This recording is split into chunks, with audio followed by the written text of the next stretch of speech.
everyone. So today we are joined by Eisha.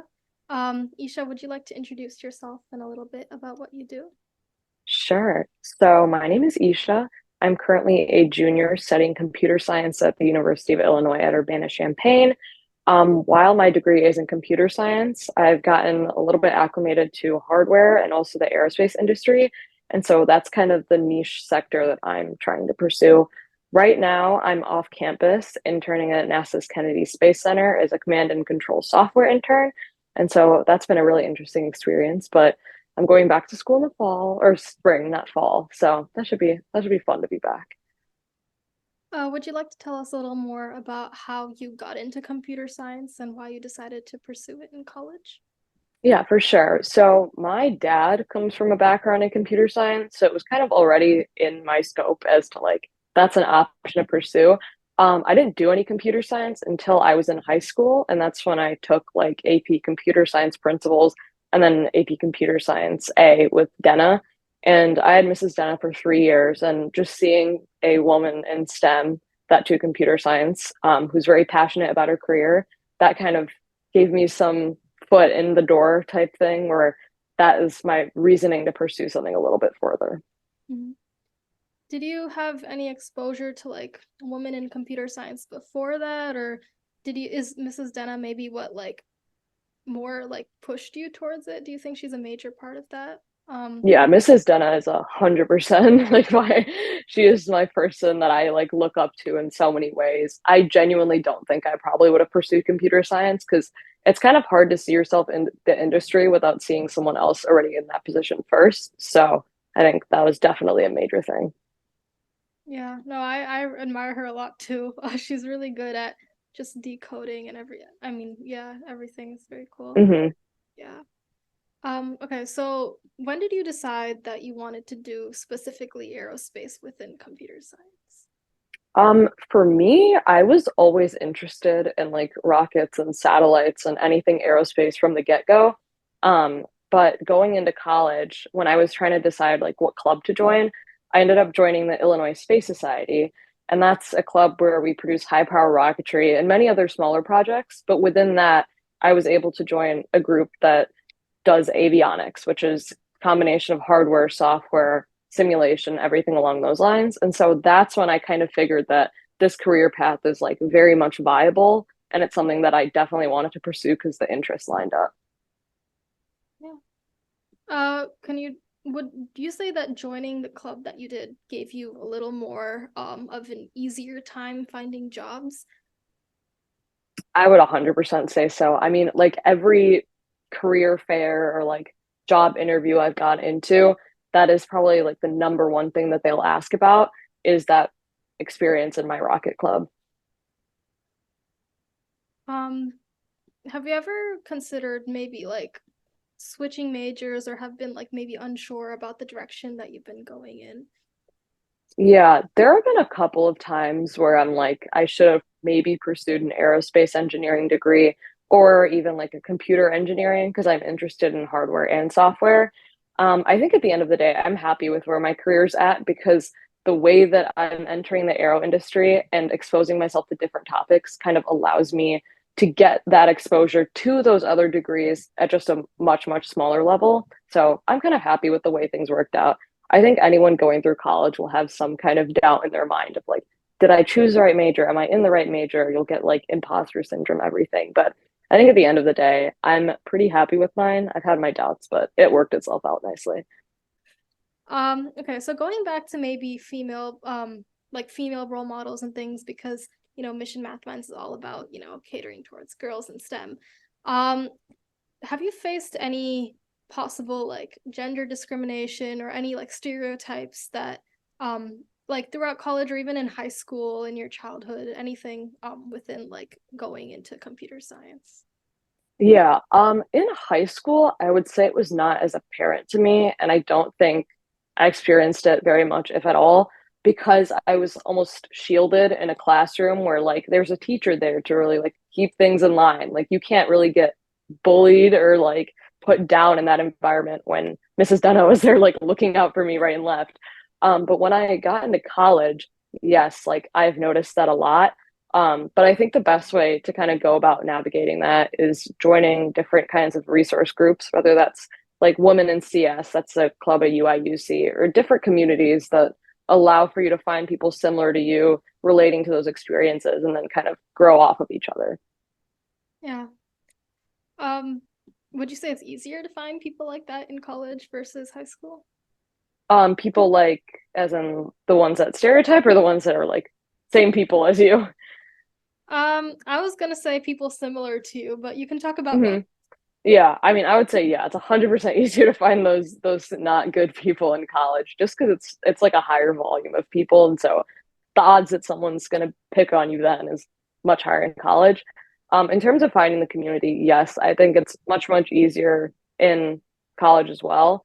Again, because of the size of the school, and how many people are going through similar experiences, someone is bound to have a club for that thing that you are passionate about, interested in, and so same thing goes for like a community as well.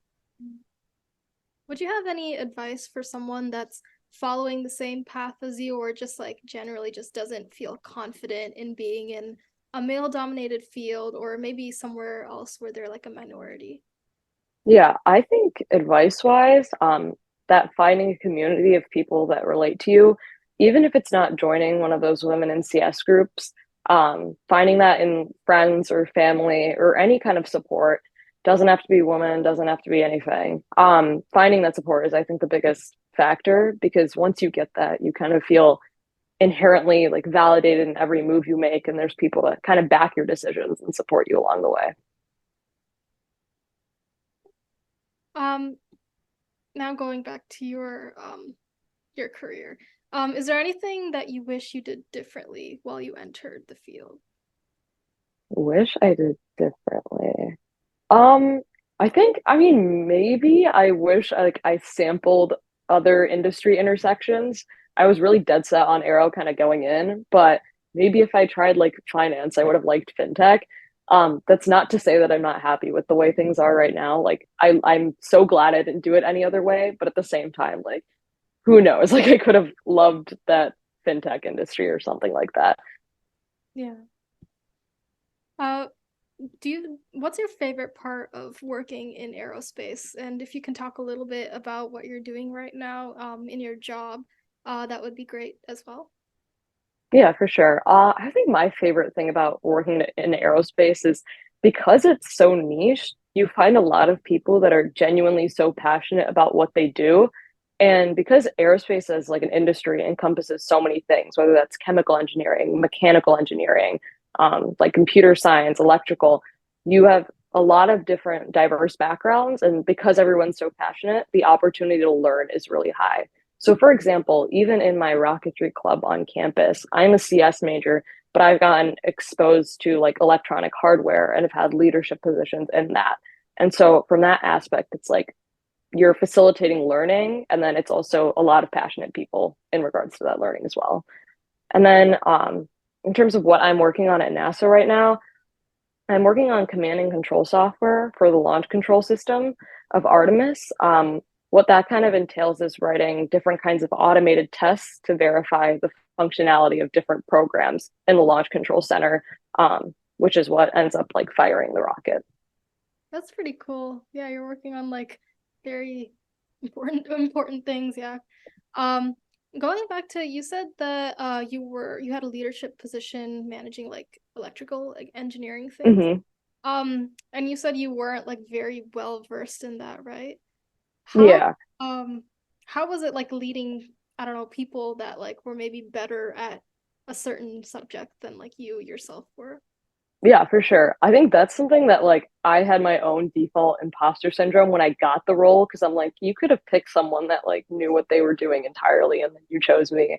I think that what that all goes back to is being a leader is not just knowing the technical dimension, but it's also being a people person and like being able to have conversations, really engage an audience, be inclusive, be a mentor. And so I think that while I didn't have that perfect electrical engineering skill set, I did have that leadership skill set, and that kind of weighs itself out in a way that made me an optimal leader in that situation. Yeah.